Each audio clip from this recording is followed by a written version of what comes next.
Prof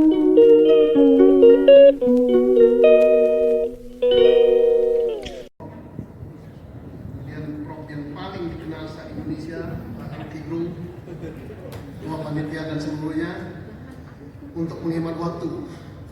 Ini sudah dibagi dan sudah dijelaskan oleh Profesor Dwija itu hampir sama. Saya ngapain baca ini lagi? Tujuan kita seminar ini apa sih? Kita ingin tahu tadi, sudah disampaikan. Apa sih gratifikasi? Gratifikasi itu sangat bersahabat dengan suap. Kemudian berteman baik dengan pemerasan. Kemudian masih satu paham dengan korupsi. Jadi korupsi, pemerasan, suap, gratifikasi itu serupa tapi tak sama, sembilan. Kalau kita ingin memberantas korupsi di Republik ini, kuncinya apa? Ya. Mulai lahir orang sudah kena akte kelahiran bayar, mati pun bayar surat kematian. Mau bayar pajak, bayar. Bayar pajak, bayar suap. Sampai kapan kita harus begini? Ya, ini saya kira sudah saatnya Presiden kita yang sekarang beda. Tinggal kita tunggu pelaksanaan. Nah, kalau ini tidak bisa kita berantas, ya Indonesia emas di tahun 2045 itu hanya impian. Impian saja. Dunia peradilan kita, Anda lihat sendiri. Pengadilan Cirebon,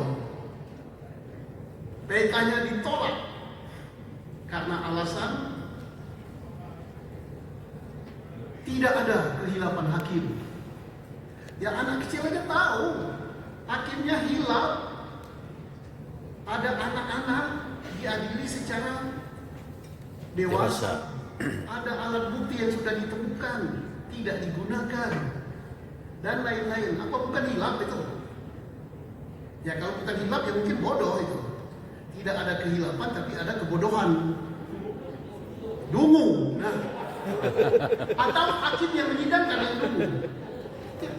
Kita boleh protes hakim. Gitu. Hakim kita yang gaji. Nah, apakah ini akibat daripada 1 triliun dengan 51 kg emas? Mudah-mudahan Jaksa Agung mengungkap ini. Bayangkan Pak, 1 triliun. Kata yang 1 triliun ini, saya hanya menerima 1 miliar tiap perkara. Berarti ada 1000 perkara. Kalau 1000 perkara, tiap perkara ada 3 majelis, berarti 3000. Nah, berarti putusan Mahkamah Agung kita 3000 perkara ditambah 51 kg emas itu setara dengan berapa itu? Nggak tahulah kita. Kayak gitu semua. Amburadul nggak? Iya. Pantas anggota Peradi ini banyak yang stres. Bukan stres, sutris. Sutris itu diangkat di levelnya lebih tinggi daripada stres. Kenapa? Perkaranya di Mahkamah Agung mentok semua. Nah, kalau sudah begini diapakan? Ya terserah kita, yang punya kita, rakyatnya bubarin. Nah, jangan takut lah kita kata. Lah kita yang punya, yang gaji kita, potong pajak kita, kalau nggak cocok bubarin. Di negara lain pernah polisinya dibubarkan di Georgia, di Hong Kong diganti semua. Di Indonesia mungkin Mahkamah Agungnya diganti semua, bisa saja. Suka-suka gue yang gaji kok. Nah kayak gitu. Nah, tidak ada numpuk. Numpuk itu apa sih? Alat bukti baru. Keterangan saksi bukan alat bukti. Alat bukti. Ditemukan keterangan saksi baru itu puluhan bahkan ratusan. Nah, numpuk apa? Ternyata Januari ini. Nah, oke lah, ini mudah-mudahan suara saya ini sampai ke sana. Iya. Rasanya unek-unek ini nggak enak. Mudah-mudahan Bapak itu mendengar. Jangan ya nggak bisa tidur saya, dia tuh nggak bisa tidur. Iyalah, nikmatilah masa pensiun dengan memenjarakan orang seumur hidup sampai mati di dalam penjara. Itu nggak bagus. Ya. Dan putusan hakim harus dihormati. Siapa bilang? Hukum aja mengatakan putusan yang nggak diterima ya dilawan. Cara melawannya apa? Banding. Apalagi? Kasasi. Apalagi? PK. Itu perlawanan namanya. Kalau harus dihormati, harus diterima, namanya pasrah. Itulah dangdut. Oke, saya tidak banyak di sini, tapi intinya itu nanti bisa kita diskusikan. Anda peradi sudah hebat, dunia peradilan kita harus diubah. Kemudian isu baru lagi tentang di mana posisi alat negara penegak hukum. Posisi yang paling bagus itu adalah netral. Ada yang mengatakan polisi di bawah presiden, ada yang mengatakan polisi di bawah menteri dalam negeri. Yang paling bagus itu Polri itu tidak di bawah siapa-siapa. Dia di bawah undang-undang. Termasuk kejaksaan. Kejaksaan Agung di bawah siapa? Di bawah daripada undang-undang. Bagaimana caranya? Dibentuk suatu komisi, itulah yang membawahi aparat kepolisian. Komisinya Pak, seperti apa? Nanti kita bicarakan. Kalau di bawah menteri, jelas bisa disalahgunakan. Di bawah presiden aja bisa disalahgunakan, apalagi di bawah menteri. Oke, saya kira itu cukup sekian. Terima kasih. Wabillahi taufiq wal hidayah. Assalamualaikum warahmatullahi wabarakatuh. Waalaikumsalam. Jenderal Ibu Presiden terus. Nanti saya ada pertanyaan kayaknya Jenderal soal Presiden kalau ada kesempatan. Dan sebelum kepada Filsuf Rocky Gerung, ternyata telah hadir di tengah-tengah kita Profesor Dr. Otto Hasibuan selaku Ketua DPR Peradi hadir di Zoom. Selamat siang, Prof. Selamat siang. Ya. Kabar baik, Prof. Mohon kata sambutan dan penyemangat nih sebelum ke Bang Rocky Gerung. Waktu dan teman kami persilakan, Prof. Baik,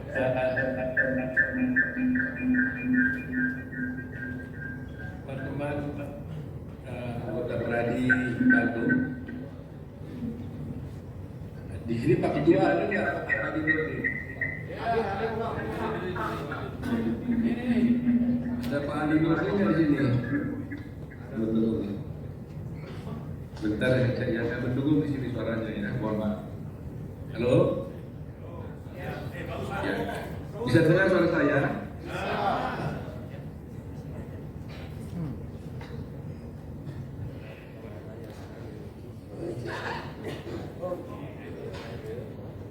Halo. Di mute itu.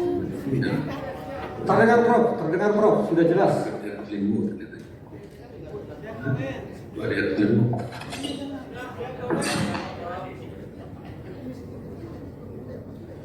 Saya belum melihat Pak Adi Nurdin, mana ketuanya ini. Oh, Pak Ali, bisa. Terima kasih ya. Sama yang lain-lain. Saya sangat bangga sekali dengan hari ini melihat bahwa ada rapat anggota cabang Peradi Bandung yang melaksanakan kewajibannya sebagaimana diatur dalam anggaran dasar kita. Dan yang paling membanggakan pula, yang Aceh ini tidak hanya dilakukan hanya untuk Aceh saja, ternyata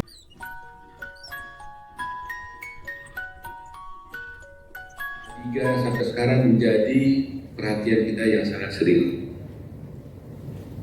Pasal 2 dianggap sebagai, pada pasal 3 dianggap sebagai pasal karet yang bisa menjerat semua orang yang asalkan ada kerugian negara, begitu cara berpikirnya, karena pasti bisa dikenakan suatu perbuatan melanggar korupsi.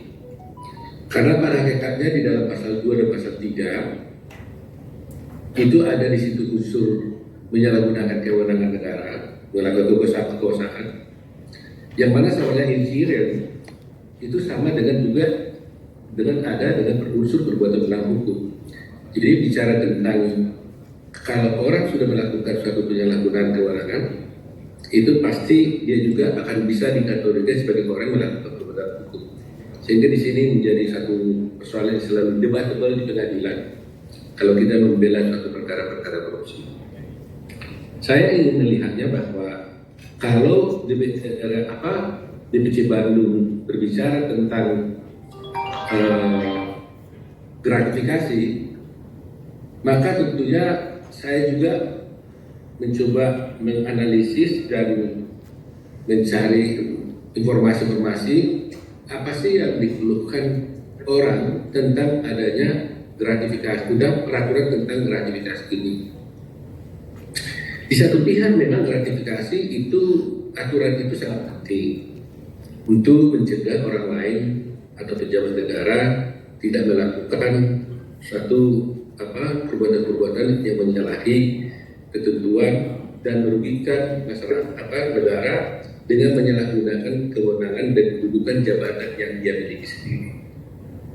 Tetapi ukuran-ukuran tentang gratifikasi ini juga sampai sekarang ini masih seperti tidak standar, sehingga di dalam pelaksanaannya ketika kita dulu sebelum saya menjadi pejabat negara ini, saya menangani beberapa kasus, kita bisa melihat keluhan-keluhan daripada pejabat negara tentang ketentuan tentang gratifikasi dan bagaimana law enforcement dari para penegak hukum terhadap penerapan daripada peraturan tentang korupsi ini. Sehingga kadang-kadang di dalam praktek seseorang pejabat negara itu